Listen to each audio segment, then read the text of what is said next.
California, it's snowing. Snow, sleet, freezing rain. And if you live in Texas, that's snow with no power. That's snow. No. And I found it very interesting about all this weather in Texas. I'm like, these folk are not accustomed to any of this. They don't even know how to deal with it.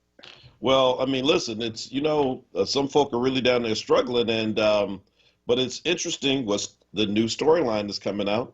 What's that? It's what happens when you have a Republican governor Yep. back to back to back to back.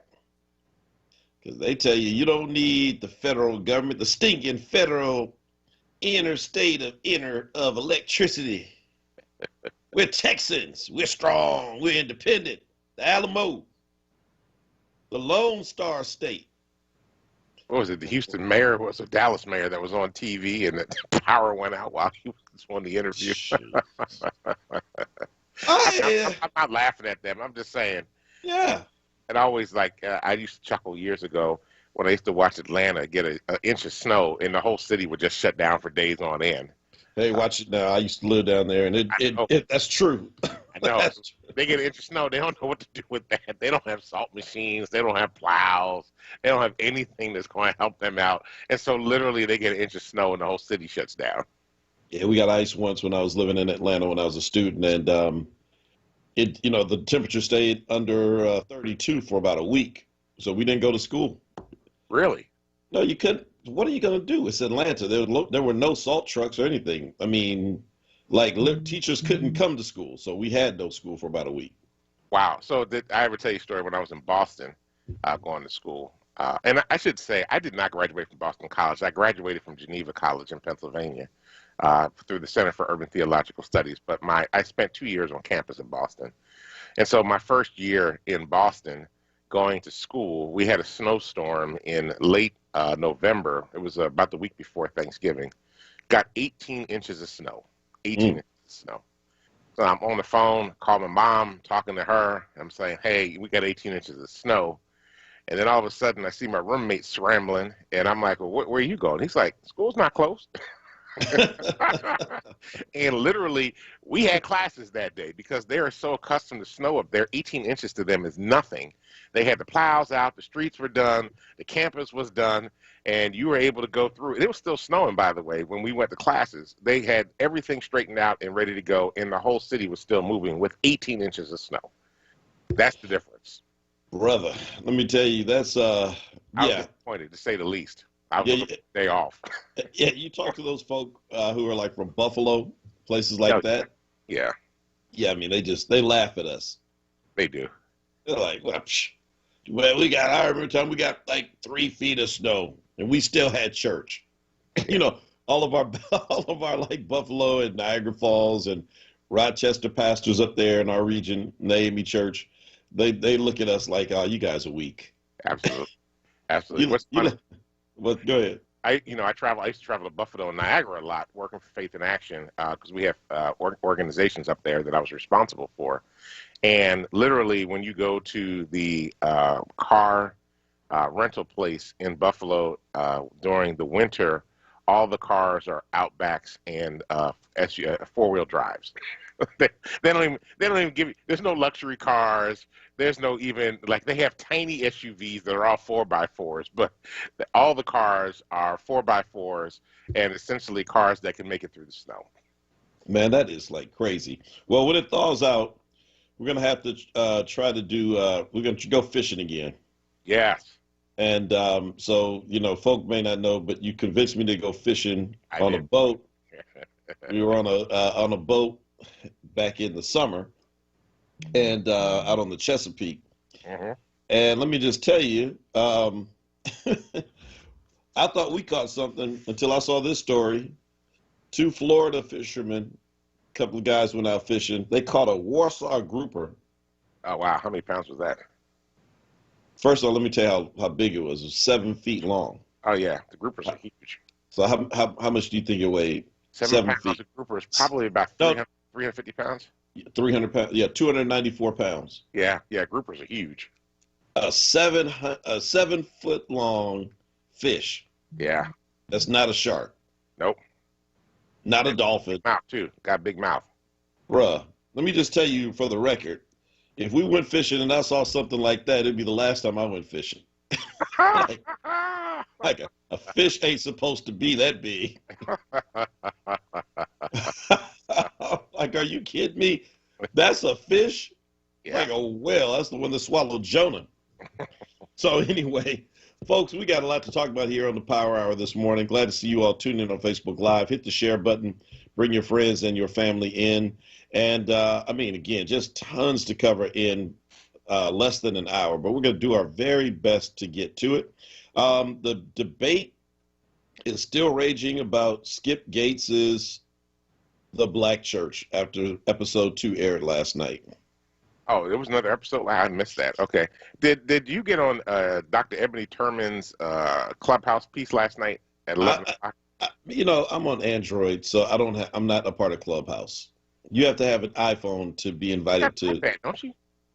Yeah, but man, I'm not going through all that stuff. So I'm not, but I saw tons of reviews, and so my phone was blowing up yesterday. My, social media folk are like, we're saying about part 1, like, oh man, I can't believe like they didn't actually talk to you all at Mother Bethel when they talked about Mother Bethel, and on and on and on. And you heard me yesterday, kind of with my rant. It turns out that the CME Church, formerly the Colored Methodist Episcopal Church, now the Christian Methodist Episcopal Church, the third largest of the Black Methodist denominations, was completely left out. Not even near a mention of them. Oh, wow. In part 1. So there's an entire thread of CME folk who were just going off about part 1 all day yesterday. And so I woke up this morning and it didn't get better. Apparently it got worse. A lot of folks said part 1 was even better, and that's hard to believe. And so there was a lot of critique about how thin the piece was, and recognizing that, you can't get 400 plus years into 4 hours. That being said, there's certain things you have to say. So the Black Baptist folk in particular are, I think, a little upset this morning that when talking about the distinction between Dr. King and Dr. Jackson, who was over the National Baptist Church at that time during the Civil Rights Movement, the schism between the two of them and kind of the tension. It's not that Dr. Jackson and others didn't believe in civil rights and didn't believe in the goals, but like we are today, it was really always about tactics and, Right. and how you get there. Right. And they felt that what King was doing was reckless and dangerous and was the wrong way. It's not that they were like happy with Jim Crow. And I hate when people characterize it that way. But again, they were older, they were more conservative, and King was younger, more brash. It led to the creation of the Progressive Baptist Church. But this is a huge, this was a big deal, probably the most significant thing that happened. I don't want to speak for Baptists, but within the Black Baptist Church in the 20th century. Right. But they didn't talk about that at all. They actually presented it, according to my friends on social media this morning that trust, as kind of kumbaya, and the whole Black church was behind the civil rights movement as we know it, and we know that ain't true. So, I mean, maybe you know this. Does Skip Gates go to church? I don't want to weigh in on that because I see him at church when we go to the Vineyard in August a lot. And so we do see him at church, at the church that was actually shown in episode 1, the Union Church in Martha's Vineyard in Oak Bluffs, that historic Black community. Otis Moss usually preaches like that second Sunday. Calvin Butts usually preaches that next Sunday. They don't have a pastor in that building, so it's a rotation during the summer, and it's kind of like fixed for years. So, but Skip is always there. So, I assume if he goes to church at the Vineyard, he probably goes to church in Boston. In Boston? I'm saying he's there on vacation. He's back home. Our friend, Dr. Aaliyah Brown, is the president of the board at Union now. So. Oh, is she? Yes. So. Call my name. They've already asked for your information. So let me tell you what's hilarious. So like years ago, before I knew anything about really Martha's Vineyard, Leslie will tell you she had somebody she knew was on their board. It was asking about us coming up there. And I'm like, hey, going up there in the summer to preach for a church and no pastor, that's crazy. What did I know, right? But yeah, it's That's a big So deal there. yeah, but the piece though with the black church, it is again. I think it's the problem is trying to do too much, and I'm not sure how involved he was in this piece. I know he knows better, but I've seen projects like this where you turn it over to other people and expect that they're going to go out and get the story right. You can't rush something like this. And I think one last thing to say is Dr. Renita Weems, who I just love out of Nashville, formerly of Vanderbilt and of Spelman, she said that watching this after going through the last year through the pandemic and knowing how the pandemic has totally changed what we know and think about church, and not to have that dealt with made the piece seem dated and really kind of out of touch. I don't know how you get 400 years of black church history in a few short episodes. That's actually like a series that could last for like hours upon hours. I was thinking about it when you were talking about the Baptist schism. I'm like, did anybody talk about First Bryant Baptist Church in Savannah? Yeah, so they actually started with them. And their pastor was on, and again, I always tell folk that when they say Mother Bethel is the first black church in the country, I'm like, no, it's not necessarily true. It's the first black church that was independent of any white involvement and leadership. Those early Baptist churches were largely helped by white folk who just didn't want them black folk in those churches. And so there's a real distinction there. But well, I'm also wondering how they're dealing with like Mother African Zor and the black churches that stayed within the white denominations, because they are still the black church. It's not the free independent black churches, but there's a large stream of folk, including myself, that are black folk in white denominations that pastor black churches. And that has to be, recognized as a part of the black experience. Again, we're not monolithic. So there are those that are AME, and there are those that are United Methodists, right? There are those are National Baptists, and then there are those that are American Baptist, or they are the Cooperative Baptist, or the Cooperative Baptist Fellowship, or they're a part of the Alliance of Baptists. So there are, our friend John Harris is one of those. So how do we account for, and maybe they're going to do this. I know Otis Moss is going to be in this a little bit later on. And he certainly pastored Trinity United Church of Christ in Chicago, which was previously pastored by the Reverend Dr. Jeremiah Wright. So how is that story weaved in to this? Again, it's, look, and I see the quotes in the comments on Facebook. You're right. You can't make everybody happy. You can't cover everything. I have produced multiple documentaries myself. You want to check out the Richard Allen documentary? Because, I was angry we didn't have one, so we made one. Go to Facebook, and you can check it out on the Mother Bethel page. And so, you're always going to get some criticism like, well, why didn't you guys put this story in? And why didn't you put that in? It's like, yeah, you're right. We could have. But I think people will give you a pass if you have there's certain things that you must have, right? And that's when people get upset, is when you don't have the things that are just like kind of common sense, which is, I can't believe you all talked about this and you didn't even mention, right? I mean, certain things like someone else just commented that they were that the AME Zion folk are also upset, feeling like they were passed over. Again, because people think if you talk about the AME church, we're the largest of all the black Methodist bodies, that somehow you've covered black Methodism. And that ain't necessarily true. Because you also have the UAMEs as well, right?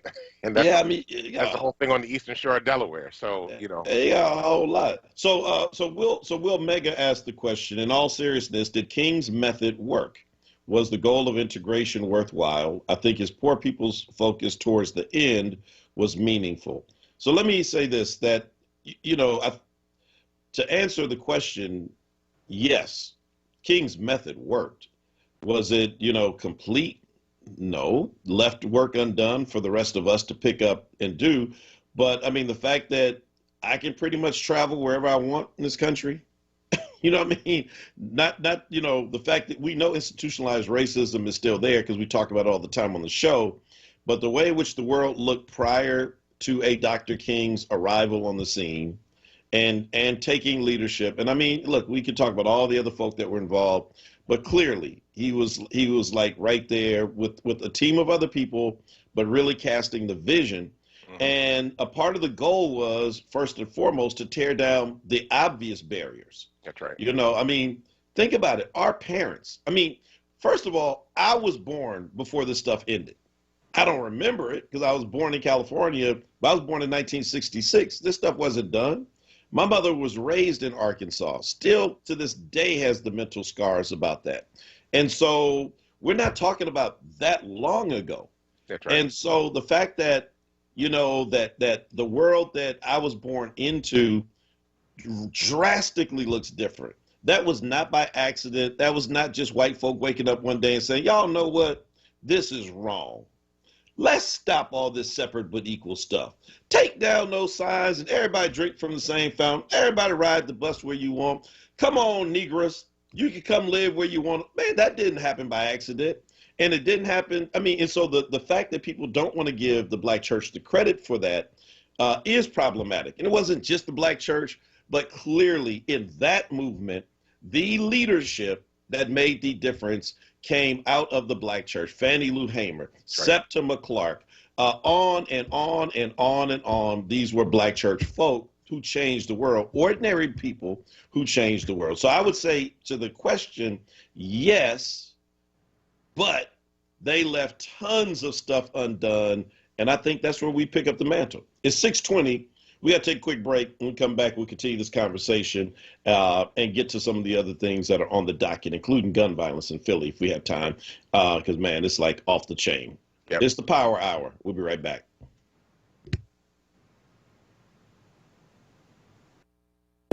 What's up, everyone? I know you know the word, no, not the station, but this word, J-O-B that is, and our friends at Amoroso's Baking Company are hiring right now. Amoroso's has been baking the delicious bread in our community for over 100 years, and they want you to join their team today. The old and the young love Amoroso's, and they are hiring right now. Check it out. They offer fair pay and provide health, dental, and prescription plans after 90 days employment. Call 856-754-0355 or visit amorososbaking.com for details. Hi, this is John. Hi, this is Juanita, owners of JD's Auto Body and Painting. We're located at 6300 Wayne Avenue, right there at the intersection of Wayne and Washington Lane. We really like to thank all you WURD listeners for the support that you've given our business, and we really hope to see you in the future. JD, tell them about our products and services we have. We have a new state-of-the-art paint shop along with our body shop and detail shop. We can help you with the dents and scratches from the winter season. Come to JD's Auto Body and Painting. Come on out and check us out. We're still honoring that WURD 10% discount. Give us a call, 215-848-5949. Again, 215-848-5949. Thanks again for supporting our business. We really appreciate you. See you at JD's Auto Body and Painting. Keeping you informed. As a community service, WURD Radio and the Black Doctors COVID-19 Consortium wants to keep you informed about access to the COVID-19 vaccine. The Black Doctors COVID-19 Consortium will conduct a 24-hour Phase 1B vaccination clinic for residents in designated prioritized zip codes, Friday, February 19th from 12 noon until Saturday, February 20th at 12 noon at Temple University's Liacouras Center. No appointment is necessary, first come, first served. For a list of prioritized zip codes, visit blackdoctorsconsortium.com. Stay informed and stay well with WURD Radio. 96.1 FM and 900 AM WURD. WURD Radio is independent Black media, and we're able to stay independent because of our 4WURD movement and members like you. Treat yourself to the treat of buying a WURD membership. It's less than a quarter a day. That's less than a bag of chips. And we really, truly need to keep this platform going so that we can stay connected as we reimagine our community in 2021. Start or renew your 4WURD membership today at wordradio.com/4WURD or call 215-425-7875. WURD Radio. Independent Black media. You're listening to WURD Radio, 96.1 FM and 900 AM WURD, independent black media. Welcome back to the Power Hour. This is Dwayne Royster along with Mark Kelly Tyler. We're here Monday through Fridays from 6 a.m. to 7 a.m. to bring you the latest in news happening around Philadelphia. And, of course, that almighty important thing, our opinions. We deeply appreciate all of you that are joining us and being here with us each and every day to start the day off with conversation, news, and information. Info. Yeah. I mean, again, I want to just say that, I think what documentaries like this do is they remind us, again, that it is that no one generation can do it all. No one documentary can cover it all. No one generation can do it all. And so we've been in this country for over 400 years. And there is, but each generation has a responsibility to push us closer to, the place where we need to be. And so did, the era of the civil rights movement do it all? Absolutely not. But I'm not going to sit here and knock them for not finishing it all. I mean, I'm thinking like, hell, to think of what they did, right, without guns blazing. That's right. Without blowing up stuff, without, storming capitals, but to adopt a method and a methodology. And I'm not saying that the methodology that they adopted is one that we have to be like wed to forever. I don't think they would either. They used the method that was most effective for them, given the circumstances. And when everyone else in the world looked at them and said that this is hopeless, remember, this was not like a group of white folk out there arguing in the House and the Senate, like in the movie Lincoln, about whether black folks should be freed, and black folks sitting in the balcony kind of largely watching to see what would happen. This was black people taking agency upon themselves. And so much of that happened within the halls and the confines of black churches. If you ever get to Selma, Alabama, and you go to Edmund Pettus Bridge, be sure that you stand next to the bridge and go into Brown Chapel AME Church. And you'll see out there a big monument because Brown Chapel opened up their doors for all of them to come in and organize. And they treated people, they gave triage to folk after they were beaten on Bloody Sunday. And they continued to open their door, even though the church building was threatened with fire and they were going to punish the officers of the church by firing them at work on Monday if they kept opening up and giving, aid and quarter to these, revolutionaries trying to turn Alabama upside down. So, they did their part. So if, integration failed, I mean, I don't know that integration was ever really their big thing. I mean, I think we've kind of, looking back, have assigned that to them. But, I mean, they were looking for access. Were they downsized to integration? Yeah, we lost black businesses. We lost a lot of power in our own institutions. But now we have to recalibrate. Because I don't think if you're saying, well, to get all that stuff back, let's go back to the way it was. Who would want to do that? Right. We are. Well, I mean, but it sometimes feels like we're going backwards, though, doesn't it? Or not moving at all. Yeah, that could very well be the case. So, I mean, my hope is, and that in the days and weeks to come, that we'll get some new information, some new documentaries, some new things that will come to light that will tell the story, that will help us to understand and relegate the appropriate place of the civil rights movement in the history of movements, right? And that our movement today is just as historic, although it doesn't feel that way because we're actually living through it right now. Right. But, I mentioned yesterday, there'll be a history. The history will tell the story about the Black Doctors COVID Consortium, right? In the work that the faith did with medicine to address the COVID-19 crisis. In much the same way, the story tells about how the AME Church, in particular Mother Bethel, addressed the yellow fever epidemic. In as much as we can talk about the abolitionist movement that was tied to Reconstruction, that was tied to Jim Crow, that was tied to the civil rights movement. These movements are all a part of a line of activity, and we are just as a part of that line. Unfortunately, in human history, there's always someone that is the oppressor, and there's always someone that is the oppressed. And we can go back in history and always see that. We can see it from our biblical texts that we study. There's always the oppressor and there's always the oppressed. And so the question is, how do we who are oppressed rise up and claim our authority and power and our agency? I love the way you use that word. Use our agency to be able to create the transformation and change and the new world that we want to build. We are not subjugated. We might be oppressed, but we do not have to remain victims. And we can choose to rise up and begin to claim our power, begin to partner with other people to be able to claim our power and create new conditions, new worlds, new ideas, and new destinies that need to exist in the world. We oftentimes are so caught up in an oppressive and victimized mentality, and sometimes we are made to be ashamed of the conditions that we find ourselves in and are blamed for that. And oftentimes the conditions that we find ourselves in have absolutely nothing to do with us, but have everything to do with the authorities and the powers and the principalities that are around us that are trying to prevent us from understanding that. It's always interesting to me that essentially in the 21st century, we have made poverty sin, as if people can just automatically pull themselves out of poverty and yet fail to hold authorities, governments, institutions responsible for the way that they use policy to oppress instead of liberate.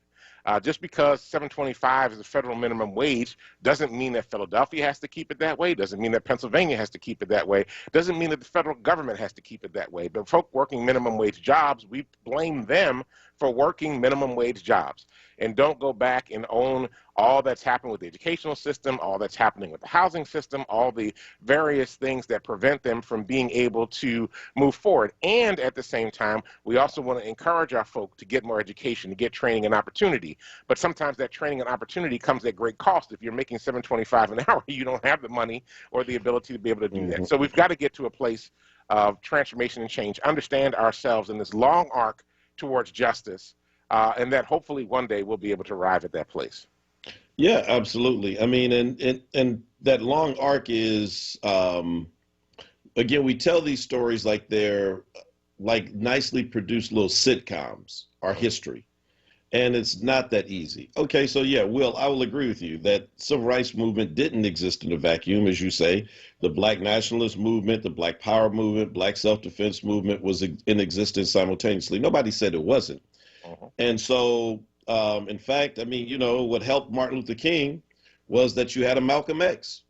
So it's like, hey, which one of these black people are we going to deal with? Well, this one right here scares the hell out of us. This one scares us too. But I don't know, it doesn't scare us as much as that one. And so, yeah, I mean, it's always more than just one thing. What you also have to talk about is, if you're going to talk about the civil rights movement, you have to talk about the legal strategies. And I've been, you know me, I've been saying this even with our current work, have I not? That's that right. You can't, that if we're going to talk about attacking the state for fair funding for public education, that we also need lawyers who are out there filing lawsuits and understanding the law and using legal arguments as well. If when you think about what Thurgood Marshall and all of the attorneys from NAACP did, so that you had organizing on the ground first in places like South Carolina, Wilmington, Delaware, Topeka, Kansas, and all these other places that made up the whole cohort of Brown versus Board of Education. But then you had the lawyers who came in, and the Michael Cords of the world, the Kevin Minceys, who came in and said, okay, we're going to partner with you. You all have the political theater. We then take that, and then we take it and make the legal arguments, and that you can't have one without the other, right? And that so that each step of the way, it's chipping away and it's hitting here and it's hitting there. Then you've got folk like Leon Sullivan in Philadelphia with selective patronage and bringing down walls in each of these places. So no, of course, none of this happened in a vacuum. But what I am saying is that, again, historically, when you look back, you have to give props to the institution of the Black church. And one thing that is clear that the documentary does bring up is the fact that, so I kind of say that the Black church, if it did nothing else, it gave us a space to organize, which you can't underestimate. When Richard Allen and Absalom Jones in this city in the late 1700s dedicated, Mother Bethel and African Episcopal Church of St. Thomas, they instantly had places that white people could not come into. That's right. And tell them what you can't do and what you can do. And to understand those sacred spaces as a place for organizing, that to this day, BLM activists typically meet where? In black churches. Mm-hmm. First of all, because our space is cheap to rent or free. Or free. I was about to say, or free. Yeah, y'all can come in. Just pay the custodian to open up and lock up. Or never mind, I'll just come open up and lock up for you. Right. But that is a revolutionary act itself in a place that says that black people have no place, that white folk cannot just come and interfere. Mm-hmm. To have a space is a revolutionary act, and maintain that for over 200 years. That's right. Think on it now. There you go. You're preaching, man. You're preaching. So, I mean, the work is still ever before us, and we have to figure out the ways that we're going to move into it in the 21st century. You said something that I just wanted to highlight when you were talking about Leon Sullivan there for a minute. It's interesting. So the selective patronage particularly targeted Tasty Cake one year. And it was really funny because the blacks could not get into administrative jobs. They couldn't get into management. They were, basically, working janitorial and other jobs. And I'm not knocking janitorial jobs because there's a whole lot of folk who sent kids through college, did all kinds of things off of those jobs. But one of the interesting things about 5 years ago, Tasty Cake was honored as having one of the most diverse workplaces and diverse management of any company in the country. Tasty Cake, yes. And what's interesting about that is that they owe that to Leon Sullivan. That award should have been given to Leon Sullivan and Tasty Cake, right? And the 400 churches that chose to boycott Tasty Cake almost bankrupted them for the sake of being able to get black folk into administrative jobs and into management over at Tasty Cake. And here they won this award for being one of the most diverse companies in terms of management, in terms of leadership in all the country. So. Wow. There is impact in the work that's done. It might not always happen quickly, but sometimes it happens generationally. And so, yeah, I mean, this is 40 some odd years after Leon Sullivan, and certainly they have been moving towards that since the 60s, 70s when this was all taking place. But now they're considered one of the most diverse companies in the country, and Tasty Cake is still going. There's a whole lot of those companies that are gone. But, diversity also can increase your profitability if you understand that. Well, you were saying a minute ago about people feeling like they're victims, right? So I want you to know there's a former a former mayor in Texas who would totally reject your last comments. Not the last ones, but the ones before that. Uh-huh. Tim Boyd he said this a couple of days ago as the mayor of Colorado City in Texas. He's now the former mayor. He had to resign. He had to resign? Yeah, because he got tired of people complaining because their electricity was off. Again, now mind you, this Republican-led state rejected being a part of the federal grid, the electric grid. It's pretty simple. Plug in, and we cover you in times like this. They chose to go it alone because, again, remember, they are the Lone Star State. That's right. The United States of Texas is how they refer to themselves. And, in fact, some of them want to still secede as well from the Union. Goodbye. But you take the Cowboys. Go on. And so, but Tim Boyd, let me just read a little bit of this post he put on social media. Now, to Jim Kenney's credit, he's never done this, though he probably has wanted to. Let me hurt some feelings while I have a minute. I'm assuming that's how he talks. Uh-huh. No one owes you or your family anything, nor is it the local government's responsibility to support you during trying times like this. Mind you, people have no electricity. It's snow outside and they're freezing to death. And this is the mayor's response. Here he is. Check this. Sink or swim is your choice, ! The city and county, along with power providers or any other services, owes you nothing, in all caps. I'm sick and tired of people looking for a damn handout. If you don't have electricity, step up and come up with a game plan to keep your family warm and safe.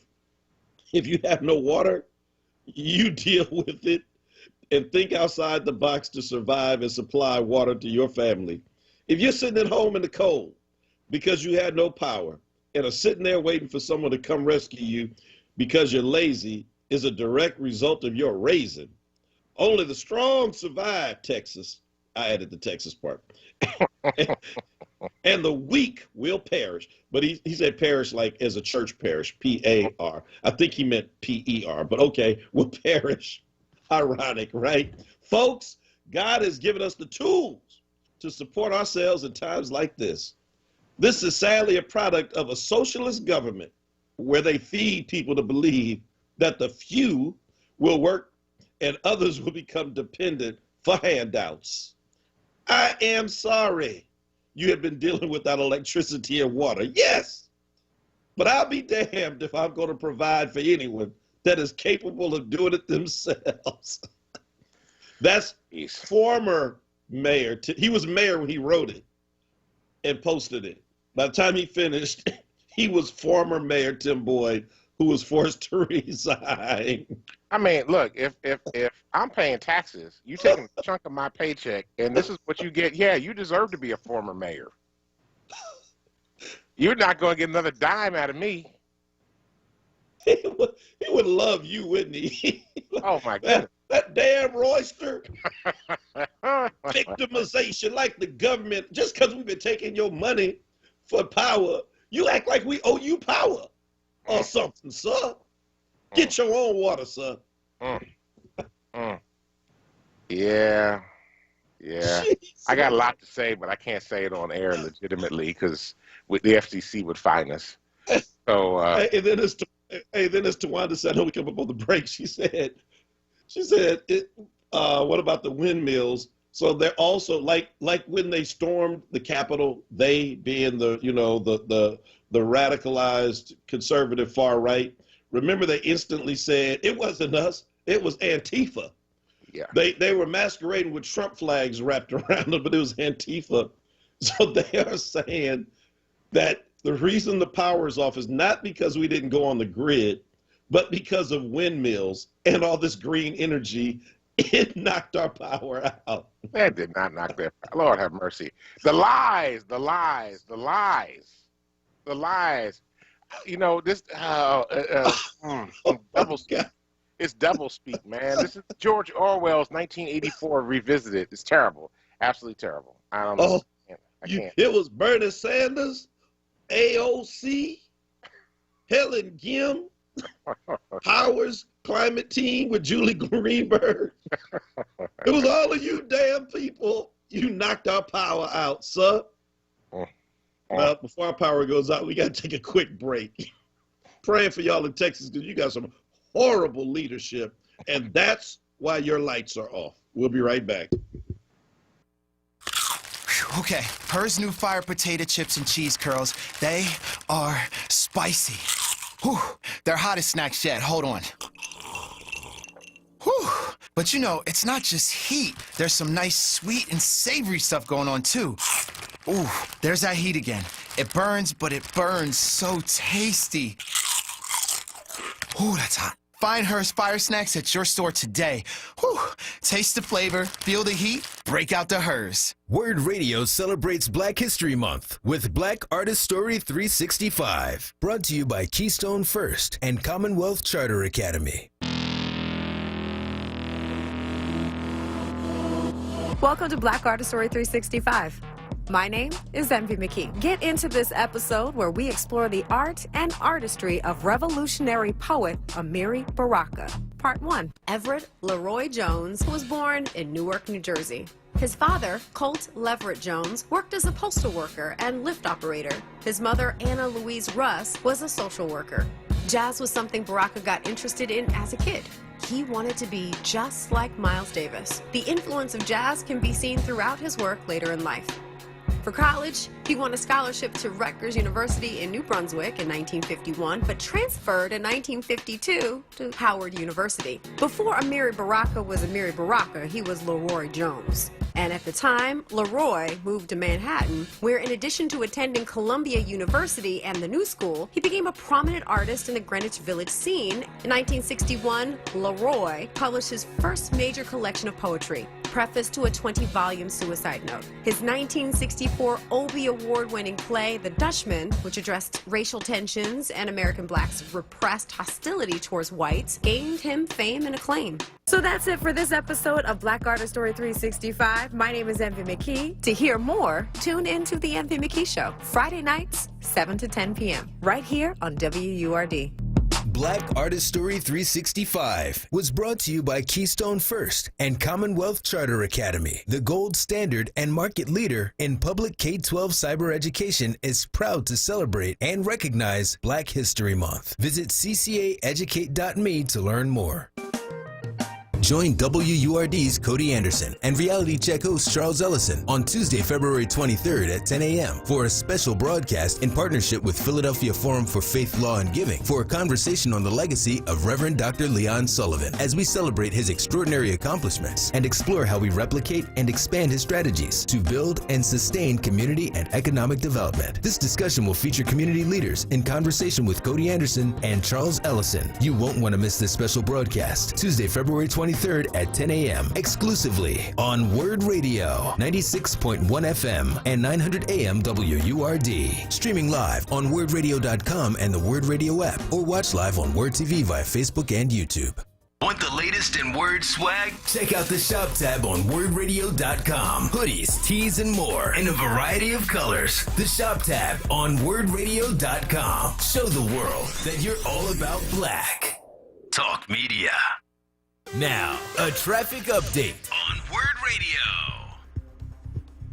Good morning. This report sponsored by Discover. Looking at 95 southbound, Common down through Bridge. Some slowing through the work zone. Northbound side not bad. Westbound Vine Lake Parkway through the Schuylkill Expressway. Schuylkill both ways. Still in pretty good shape east and westbound. Same thing on the Boulevard. Route 1 southbound heading into 76. No major problems there as of yet. On the Blue Route 476 northbound near number 9 Broomall, an accident there being reported. 55 northbound. Building a bit as you head into 42 now this morning. Discover matches all the cash back you've earned at the end of your first year. It's like they're cramming a full year's worth of cash back into one of those cash-shaped birthday cards. Cash back match only by Discover card. Learn more at discover.com/match. Discover something brighter. For more traffic information, log on to sigalert.com. Jim Bachman with your Philadelphia area traffic. Now, a WURD weather update. Here's NBC 10 First Alert meteorologist Bill Henley. Snow arriving this morning will be heavy at times and accumulating through the morning hours and into early this afternoon. 5 to 6 inches on the ground right around lunchtime in Philadelphia. Then a change this afternoon, a wintry mix. Sleet and snow will taper off later in the day, but still be falling into the evening hours, making for difficult travel all day long today. Overnight, a light wintry mix is possible. Could see another inch of accumulation of snow. 35 the high Friday afternoon as we dry out under mostly cloudy skies. Sunshine is back for the weekend, but a cold, blustery wind blowing on Saturday, a high of 33 after a morning low of 24. Colder Sunday morning, 17 degrees the low temperature. Less wind on Sunday, a high of 36 degrees. A chance of rain and snow showers on Monday. After a morning low of 26, we warm to 40 Monday afternoon. I'm NBC 10 First Alert meteorologist Bill Henley with your most accurate forecast. Count on it.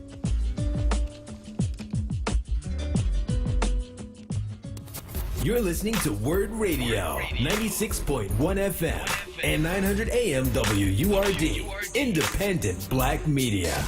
Welcome back to the Power Hour. This is Dwayne Royster along with Mark Kelly Tyler. Hey, WURD family. WURD Radio is a small business. We're a focused team of hosts, producers, and staff doing everything we can to serve black people. We're dedicated to putting the needs of black people front and center every day, and we honor the names of those who have made black history.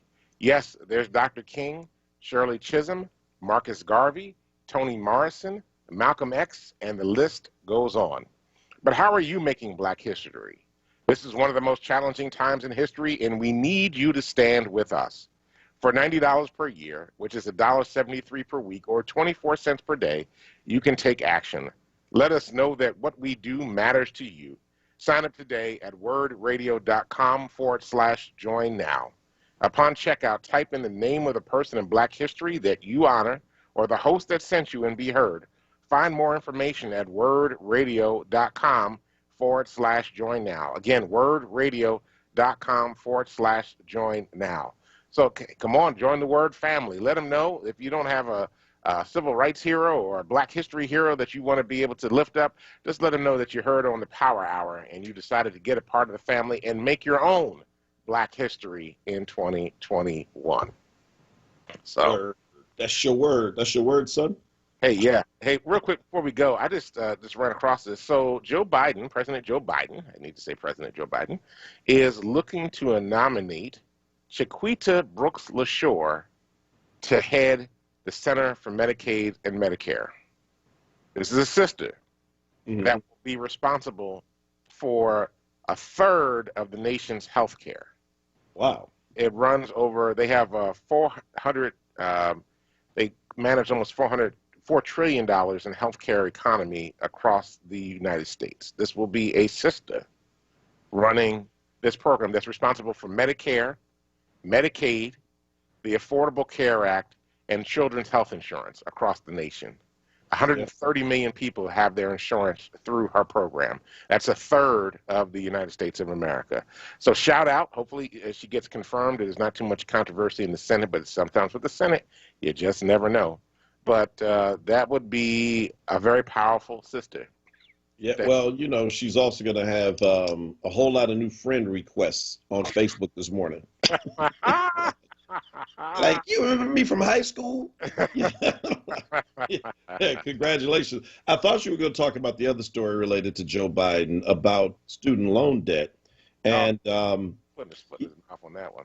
Well, you know, so obviously during the campaign, Democrats were hoping that if he won, he would come in and by executive order eliminate up to $50,000 of student loan debt for everyone who has debt. Right. He at a CNN-sponsored town hall 2 nights ago, I think in Wisconsin, he made the statement when it was brought up by a person there. He said, "No, I can't do 50,000. I don't think I have the legal authority, but I can do 10." Elizabeth Warren and Chuck Schumer are doubling down, saying, "No, we need to do 50." And so I guess the question is, I mean, you know, the Democrats have all the levers of government right now, barely, but they have all three, at least, well, not all of them, doesn't have the Supreme Court, but at least the executive branch is in their hands and they have control of the Senate and the House. So the question is, can they work something out that is maybe a combination of executive order and then legislation that will eliminate a significant, I mean, the average American has $30,000. Right. So if you kind of the rules of negotiation is what you start here, they start there, you work your way to the middle. So all right, what about 40, Joe? No, I can do 20. Somehow you work up to 30, which literally is the average that people have. Right. Is there something that the federal government can do to eliminate up to $30,000 in student loan debt, which would help tons of people? I mean, it would take half the country out of debt completely with student loans. I don't know what your read on this is and how you're feeling about it, but I think this is one of those things that if they're smart, they do something significant on it because it's going to help even Republicans. Yeah, I think so. Here's what he's saying, though. He's saying that unlike Trump, who would just do whatever and then let the courts work it out, Biden's saying up front, I don't have the authority to do 50,000. He's saying I can do 10,000 by basically executive order or executive fiat, right? Right. But I think what he's also pushing is to get the House and the Senate to weigh in on this, right? They need to put their own political lives on the line around this as well, and they need to do their lifting in their branch of government. So Warren and probably Sanders, because Sanders was big on this too, will probably have to take the charge of this in the House, and then Schumer and in the Senate, they will have to really do their piece on this as well. Now, the problem is this. If it has to be a part of the budget, because the only way that they're going to be able to pass something like this without 60 votes is that they will have to be a part of the budget because they have the ability to pass things in the budget based off of lines by 51 votes. But anything outside of it, like a separate bill for student loan relief, will have to be passed by 60%. And so that's where the challenge, the 60 votes, because of the filibuster. So there's some real tension in what has to happen here, and the budget is already starting to be put together. So if there's going to be relief, it has to be put into the budget the budget actually is written by the president's team. So we actually need them to, like, you know, figure out what that 30,000 or 50,000. 50,000 for me would be very nice. Thank you. You know, that would really help me out a great deal. You know, it would be really helpful if they all got on the same page and figured out a strategy to put it in the budget, because then they could deal with a line item, and then they only have to pass that line item by 51 votes as opposed to getting 60, which would then require 9 Republicans to have to join in on that. Now, the target is you find some of those Republicans that got big student loan debt. Well, that, or you find the ones, right? Well, the ones who are in those vulnerable districts as well, because again, this is an issue. Look, this is not a Democratic or Republican issue. This is an American issue, and people are swimming in debt right now. And so, yeah, I just think that it's a winner, and it's something that they need to do right away. They need a big win, and yeah, and think about it. Hey, all those folk out there who went to Trump University, I know they owe a ton of money because they ain't making nothing with them crappy degrees. And speaking of Trump, before we get out of here, our Black History moment came to us courtesy of yesterday. When a black man named Van, who used to work for the Trump casino, got to implode it. Yes, yes. That's your black. It happened. Yeah, he got a black man named Van, who probably used to always have some things and thoughts about Trump when he worked there. Like, yesterday, he got to blow the building up. It is gone and never to be seen again. Atlantic City is going to look different when we get to the shore this summer. I got you. All right, everybody. Well, that's it for our show this morning, and we appreciate you all checking us out and being present with us. Thank you, Kwesa, for everything you do, holding it down in the studio, holding the boards. Thank you, Dr. Tyler. Thank you to all of our listeners that are checking us out on Facebook, YouTube, on the air, those that are checking us out via the app. We deeply appreciate every one of you. Stay tuned for Wake Up with Word with Solomon Jones. And listen, do yourselves, everybody, all your family and friends a favor. Go out, change the damn world, because if you don't, nobody else will. Peace.